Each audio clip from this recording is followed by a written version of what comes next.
నమస్తే, welcome to Andhraprabha. నేను విజయ. గురుకుల పాఠశాలలు, వసతి గృహాల్లో తరచూ ఫుడ్ పాయిజన్ ఘటనలు చోటు చేసుకుంటుండడంపై సీఎం రేవంత్ రెడ్డి ఆగ్రహం వ్యక్తం చేశారు. అధికారులు నిర్లక్ష్యం వహిస్తే సహించబోమని హెచ్చరించారు. విద్యార్థులను కన్నబిడ్డలా చూసుకోవాలని సూచించారు. విద్యార్థులకు పరిశుభ్ర వాతావరణంలో పౌష్టికాహారం అందజేయాలని పేర్కొన్నారు. మంచి విద్య అందించాలనే ఉద్దేశంతో వేల సంఖ్యలో ఉపాధ్యాయ నియామకాలు చేపట్టామని అన్నారు. విద్యార్థులకు పౌష్టికాహారం అందించేందుకు ఛార్జీలను పెంచామని సీఎం గుర్తు చేశారు. ప్రభుత్వ అధికారుల కులగణన కూడా చేయండి. అప్రతిష్ట పాలు చేసేందుకు ఎవరు ప్రయత్నించినా కఠిన చర్యలు తప్పవని వార్నింగ్ ఇచ్చారు. వరుస ఘటనలకు బాధ్యులైన వారిపై జిల్లా కలెక్టర్ వేటు వేయాలని ఆదేశించారు.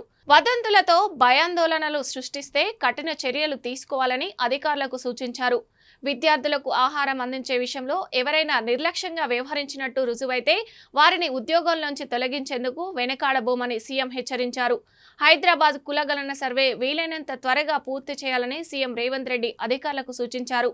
సామాజిక, ఆర్థిక, విద్య, ఉపాధి, రాజకీయ, కుల సర్వేలో భాగంగా సీఎం రేవంత్ రెడ్డి ఇవాళ వివరాలు నమోదు చేయించుకున్నారు.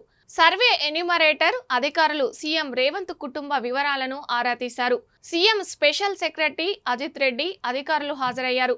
సర్వే పురోగతిపై అధికారులతో సీఎం మాట్లాడారు. సర్వేపై ప్రజల నుంచి ఎలాంటి స్పందన వస్తుందని అడిగారు.